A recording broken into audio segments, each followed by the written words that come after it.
ان کے کچھ لوگ پاکستان سے باہر بھی بیٹھے ہیں جو بھی پاکستان کے دشمن ہیں اور پاکستان کے خلاف پروپیگنڈا کرتے ہیں۔ یہ بات DGISPR اور موجودہ آرمی چیف جناب قمر جاوید باجوہ صاحب بھی کر چکے ہیں، جو کہ باہر لوگ بیٹھے ہیں اور پاکستان کی افواج کو برا بھلا کہتے ہیں۔ ان کے مقاصد کبھی پورے نہیں ہوں گے، انہوں نے کہا تھا، لیکن فی الحال تو پورے ہوتے ہوئے نظر آ رہے ہیں۔ اور محسن داوڑ یہ اس کابینہ کا حصہ ہے جس کو ابھی بنایا گیا ہے۔ یہ ایک نعرہ لگاتے ہیں، اوپر بھی افغان ہے، نیچے بھی افغان ہے، اٹک تک افغانستان ہے۔ اور یہ جو KPK کا پورا صوبہ ہے، وہ یہ کہتے ہیں کہ اس کا کوئی وجود نہیں ہے تھوڑا سا علاقہ چھوڑ کر۔ یہ سارا افغانستان کا علاقہ ہے اور افغانستان اپنے علاقے کو واپس لے لے گا۔ یہ PTM کا نعرہ تھا، اور PTM کا وہی نعرہ بلند کرنے والے جنہوں نے کہا تھا کہ وہ فوجی جرنیلوں کو باڑ پر جو تاریں لگی ہوتی ہیں ان سے باندھ کر جیپ کے پیچھے گھسیٹیں گے۔ یہ انہوں نے کہا تھا جو آج حکومت کا حصہ ہیں۔ انہوں نے یہ بھی کہا تھا کہ ہم پاک فوج کا وہ حال کریں گے جو امریکی فوج کا افغانستان میں ہوا ہے۔ آپ سب کو بہت بہت مبارکباد۔ ہمارے فوجی جوانوں اور فوجی قیادت کے دل دکھ رہے ہوں گے جس طرح کے حالات کا سامنا ہے، لیکن وہ اپنے آپ کو سیاست سے دور رکھنا چاہتے ہیں اور انہوں نے یہ فیصلہ کیا ہے کہ وہ سیاست میں کسی قسم کا کوئی کردار ادا نہیں کریں گے۔ اگر عدلیہ منحرف اراکین کے خلاف فیصلہ دے دیتی ہے اور یہ کہتی ہے کہ ان کا ووٹ نہیں ہے تو 26 لوگ فارغ ہوتے ہیں پنجاب صوبائی اسمبلی سے۔ مطلب 26 منحرف اور اراکین کے ووٹوں سے حمزہ شہباز شریف وزیر اعلیٰ پنجاب بنا ہے۔ سادہ اکثریت نہیں ہے اس کے پاس، یعنی ان 26 کو نکال دے تو 171 باقی بچتے ہیں، اور اسے وزیر اعلیٰ پنجاب بننے کے لیے 186 ووٹ درکار ہیں، پھر بھی اس کے 15 ووٹ کم بنتے ہیں۔ یہ سچویشن ہے حمزہ شہباز کی۔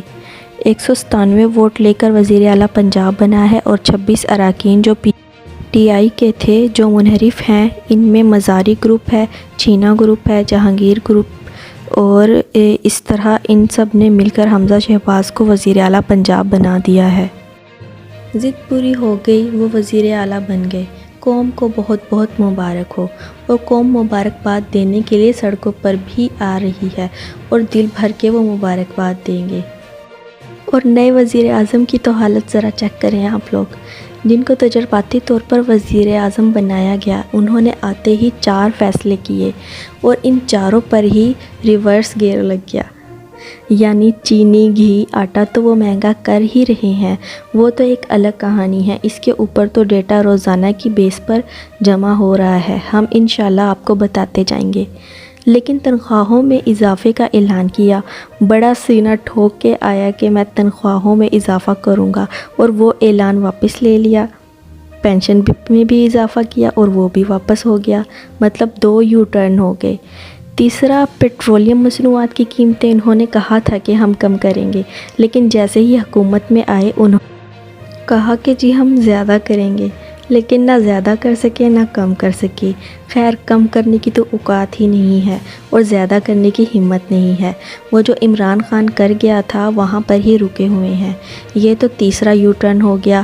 چوتھا، انہوں نے آتے ہی اعلان کیا کہ پوری دنیا میں ہفتے میں 2 چھٹیاں ہوتی ہیں، انہوں نے آتے ہی وہ ختم کر دی، اور 2 چھٹیاں ان کے بڑے بھائی کے دور میں بھی ہوتی تھی، جب یہ وزیر اعلیٰ پنجاب تھے تب بھی ہوتی تھی، پر انہوں نے وہ چھٹی ختم کر دی اور بعد میں وہ بھی اعلان واپس لے لیا۔ یعنی اب عید کے بعد نارمل ہفتے اتوار کی چھٹی ہوا کرے گی۔ جو اب تک کی اطلاعات آ رہی ہیں اس کے مطابق ایک عدالت کا فیصلہ آ جاتا تو منحرف اراکین اس طرح نہ کرتے، ایسے پاکستان کے اندر منڈیاں نہ لگتی، ایسے پاکستان کے اندر ہارس ٹریڈنگ نہ ہوتی، اور بہت ساری چیزیں کلیئر ہو جانی تھی، چاہے حق میں آتا یا چاہے خلاف آ جاتا، لیکن عدالت کا ایک فیصلہ تو آ ہی جاتا۔ کم سے کم لوگوں کے دلوں میں ایک خلش ہے کہ شاید عدالت انصاف دے دیتی ہمیں، اور پاکستان کے اندر یہ مکروہ کھیل نہ ہوتا ہارس ٹریڈنگ کا، کم سے کم وہ غلط فہمی تو دور ہو جاتی۔ ادھر پاکستان پیپلز پارٹی نے انکار کر دیا کہ وزارتوں کا حصہ بننے سے۔ آصف علی زرداری نے کہا ہے کہ شاید ہم وزیر نہ بنیں۔ میری اطلاع کے مطابق اب تک 30 رکنی وفاقی کابینہ کنفرم ہوئی ہے۔ 13 وزیر پی ایم ایل این کے ہیں اور پی پی کے 10 وزیر ہوں گے اور پھر پی ایم کیو اور باقی جماعتیں رہ جاتی ہیں۔ 30 پہلے حلف اٹھائیں گے اور پھر دوسرے مرحلے میں مزید بھی حلف اٹھائیں گے۔ اب پاکستان پیپلز پارٹی نے بڑی امپورٹنٹ وزارتیں مانگ لی ہیں۔ اسپیکر تو انہوں نے پہلے اپنا بنوا لیا ہے۔ جو 3 وزارتیں انہوں نے مانگی ہیں ان میں سے ایک وزارت داخلہ ہے اور ایک وزارت قانون اور تیسری وزارت خارجہ۔ وزارت داخلہ بھی مانگ لی، وزارت خارجہ بھی مانگ لی اور وزارت قانون بھی مانگ لی۔ مطلب پاکستان پیپلز پارٹی نے کہا کہ مجھے لینی ہے تو پوری ہی لینی چاہیے۔ اور ادھر پاکستان مسلم لیگ نون یہ سوچ رہی ہے کہ ان کے ساتھ اتحاد بنا کے پرماننٹ اپنی پارٹی کی سیاست ختم کرنے کے چکر میں تو نہیں پڑ گئے۔ اب وہاں پر یہ اسسمنٹ شروع ہو گئی ہے، لیکن اس وقت انہیں اقتدار نظر آ رہا ہے اور اقتدار سے نکلتے ہیں تو جیل نظر آ رہی ہے۔ بہت ساری چیزیں انہیں ہینڈل کرنی ہیں۔ افسران کے تبادلے دھڑا دھڑ ہو رہے ہیں اور تقرریاں بھی دھڑا دھڑ ہو رہی ہیں۔ کچھ بھی کر کے شہباز شریف صاحب اپنے کیسز کے اوپر اثر انداز ہو رہے ہیں کہ ماحول بنانا چاہتے ہیں کہ اگلے الیکشن تک ان کو گرفتار نہ کیا جائے۔ پاکستان پیپلز پارٹی نے ایک اور بات بھی کہی ہے کہ انہوں نے اگلے انتخابات کی تیاریاں بھی شروع کر دی ہیں اور انہوں نے یہ کہا ہے کہ آپ درخواستیں جمع کروائیں۔ جو صوبائی جنرل الیکشن میں لڑنا چاہتا ہے ان کی درخواستیں طلب کر لی ہیں، یعنی پاکستان پیپلز پارٹی کو وہ الیکشن نظر آ گیا ہے اور پاکستان پیپلز پارٹی اور آصف علی زرداری نے عوام کا موڈ بھانپ لیا ہے اور عمران خان صاحب کو بھی بھانپ لیا ہے کہ جتنا بڑا موو انہوں نے چل دیا ہے استعفے دینے کا، پنجاب میں بھی یہی ہوتا ہوا دکھائی دے رہا ہے۔ اس صورتحال میں عمران خان پیچھے نہیں ہٹے گا، ہر حال میں الیکشن میں جانا پڑے گا، لہٰذا انہوں نے الیکشن کی تیاری فوری طور پر شروع کر دی ہے۔ دوسری ایک اور بڑی انٹرسٹنگ خبر یہ ہے کہ ایم کیو ایم نے وفاقی کابینہ کی شمولیت سے انکار کر دیا ہے۔ ایم کیو ایم سب سے بڑی لوزر پارٹیوں میں سے ایک ہے۔ وہ کیسے؟ ذرا اس کو ٹیکنیکلی سمجھیں۔ ایم کیو ایم کا سارا ووٹ بینک کراچی اور حیدرآباد میں ہے۔ یہاں سے وہ 15-20 سیٹس تک بھی جیت جاتے تھے اور یہاں سے سیٹس جیتنے کے بعد وہ قومی اسمبلی میں اپنی جگہ بنا لیتے تھے اور یہ ایک بہت بڑا تگڑا پریشر گروپ ہوتا تھا جس کے بغیر حکومت کو چلانا مشکل ہوتا تھا۔ وہ اپنی وزارتیں بھی لے لیتے تھے اور کراچی کے اندر اور حیدرآباد کے اندر بھی اپنی ضلعی حکومتیں بنا کر انہوں نے اپنا ماحول بنا لیا ہوتا تھا ہر مرتبہ۔ لیکن اس مرتبہ کیا ہوا کہ حیدرآباد اور کراچی کی عوام نے بڑا خوفناک ری ایکشن دیا اور ایم کیو ایم کے وہ سارے لوگ جو کل تک ایم کیو ایم کے ساتھ وہ پیپلز پارٹی کے ساتھ تھے، ہاتھ ملانے کی وجہ سے ایم کیو ایم کو چھوڑ کر جا رہے ہیں، کیونکہ ایم کیو ایم پچھلے 5 سال لوگوں کو یہ سمجھاتی رہی ہے کہ سندھ میں تمام صورتحال کی ذمہ دار پاکستان پیپلز پارٹی ہے، اس میں ایم کیو ایم یا پاکستان تحریک انصاف کا کوئی قصور نہیں ہے۔ پاکستان تحریک انصاف بڑے فنڈز بھی دیتی رہی ہے، پاکستان تحریک انصاف خود بھی بسیں لے کر آئی ہے، پاکستان تحریک انصاف خود بھی پروجیکٹس لے کر آئی ہے، لیکن پاکستان پیپلز پارٹی نے کوئی کام نہیں کیا شہری سندھ کے علاقوں یعنی کراچی اور حیدرآباد کے لیے۔ اس کے اوپر ایم کیو ایم کو غصہ تھا اور ایم کیو ایم نے وہ غصہ اپنے کارکنوں کو منتقل کر دیا اور جب وقت آیا الیکشن میں اس کا فائدہ اٹھانے کا تو وہ جا کر پاکستان پیپلز پارٹی کی گود میں جا کر بیٹھ گئے۔ تو کارکن ایم کیو ایم میں منحرف ہونے اور بہت سارے ایم کیو ایم کے کارکن ایم کیو ایم کو چھوڑ کر پاکستان تحریک انصاف کے کیمپ میں جا کر کھڑے ہو گئے۔ اب اس صورتحال میں ایم کیو ایم کے لیے اور مشکل ہو جائے گا جو وہ جا کے کیبنٹ کا حصہ بن جائے گی، کیونکہ اب اگر وہ کیبنٹ کا حصہ بنتے ہیں تو کراچی میں یہ ان کی آخری باری ہے۔ پہلے جن لوگوں نے ووٹ دیے تھے اب وہ بھی نہیں دیں گے، بلکہ پاک سرزمین پارٹی اور پاکستان تحریک انصاف یہ بہت بڑے پیمانے پر فتح حاصل کریں گے۔ سندھ کے شہری علاقے کراچی اور حیدرآباد میں اس سے ایم کیو ایم کو ایک بہت بڑا ڈنٹ پڑے گا اور ایم کیو ایم اس ڈنٹ سے اوائڈ کرنا چاہ رہی ہے اور اس وقت وہ اپنے آپ کو بچانے کے لیے ایک نیا نعرہ لے کر آئی ہے۔ ذرا اس کا نعرہ تو سنیں۔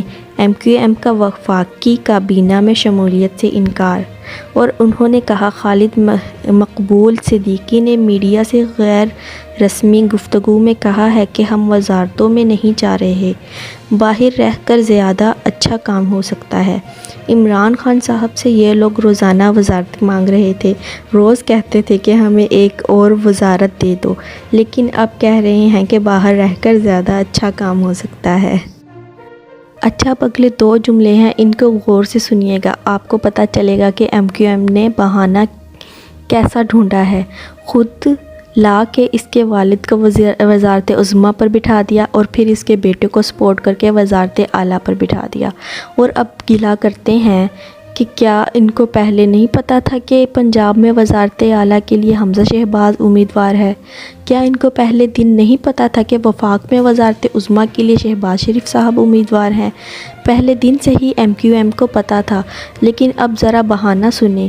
2 جملے خالد مقبول صدیقی کے میں آپ کے سامنے رکھنے والی ہوں۔ پہلا جملہ یہ ہے کہ یہ حقیقی جمہوریت نہیں ہے، اور دوسرا جملہ یہ ہے کہ یہاں خاندان کو نہیں عوام کو بیٹھنا چاہیے۔